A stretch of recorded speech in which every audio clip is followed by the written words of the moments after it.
Hey, what's up, everybody? Scott Spreitzer here, DocSports.com, and welcome to the update for Monday's card. Monday Night Football comp play coming up on this report between the Giants and the Steelers. I'll get to that. First, a quick note on what I've got going for Monday's card. I've got a 4-star in the NBA. We passed yesterday in the NBA. We hit on Saturday with the Memphis Grizzlies. You can see the long-term run, multi-season run. They're up over $11,000 in the NBA. I do have a 4-star NFL prop in Monday Night Football. We had a 1 prop this weekend. It was yesterday a 4-star win in the NFL. We had C.J. Stroud to pass for more than 238.5 yards. He topped that by almost 50 yards. And that prop run, by the way, is now up over $5,800. I have a 4-star on Monday. Major League Baseball, I passed game 2, but we're back for game 3 between the Dodgers and the Yankees from the Bronx. That's what I got going on Monday. And let me do some house cleaning now from the weekend. We did go 4-3 in college and pro football combined, but I lost 3.8 units. And the Cowboys' loss by 1.5 was the difference between a winning and losing as far as profits are concerned weekend in college and pro football. 4-3, I'll usually take that 57%, but again, we lost units because of the top plays.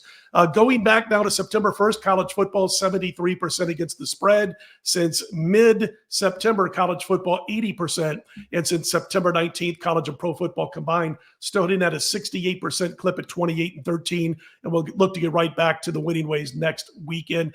I've capped virtually all the college football games, almost all of them. I got about 10 to go, and I'm going to have at least a 7-star in college football this coming weekend, but we'll talk a little bit more about that as we get closer to Thursday. Let's talk about tonight's Monday Night Football. It is the Giants at Pittsburgh. I've got about, looking at my line service, 18, 19 books in front of me, and all of them right now have Pittsburgh laying 6 as of about 4 a.m. Eastern time. I'm looking to take the points here with the Giants. They've been one of the unluckiest teams in all of the NFL all season long. You don't have to take my word for it. You can look it up, that metric. They're also off back-to-back games where they failed to score 10 or more points. They had the 3-point deal against Philly in that loss, scored 7 last time out against Cincinnati in a 10-point loss.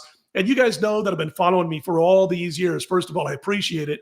Secondly, I'm not a big angles guy, but there are a few out there that I really pay attention to. So if you want, grab a pen, grab a pencil, a piece of paper, whatever. And I'm going to give you an angle that I like to look at whenever it comes up. First time this season, it's 28-7 against the spread the last 35. And basically what you're doing is you're looking at NFL road dogs of more than 3 points and up to 10 points. If that team happens to be losing on the season by an average margin of at least 7 points per game, and they're off those back-to-back games where they failed to score at least 10 points, they've gone 28-7 against the number. And here's the kicker.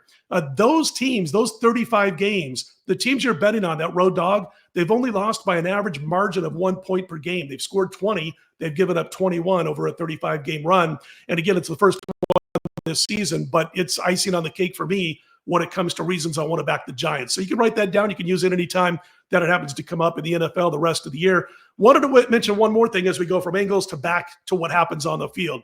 I know the Giants' offensive line is banged up, but on defense, they lead the league in adjusted sack rate. I don't trust Russell Wilson just because he had one good half with the Pittsburgh Steelers. We saw him struggle for years, last few years in Seattle, of course, with Denver, and he has one good half, and all of a sudden he's a 6-point favorite. I think this Giants, again, adjusted sack rate metric is going to prove to be too much for Wilson, and I think the Giants are going to cover this number, getting 6. So comp play for Monday, the Giants plus the points. All my premium plays are available on my homepage over at DocSports.com if you do want to jump on board. Appreciate you guys watching. Click on the thumbs up. Be sure to subscribe. I'm Scott Spreitzer. Let's put him in the win column.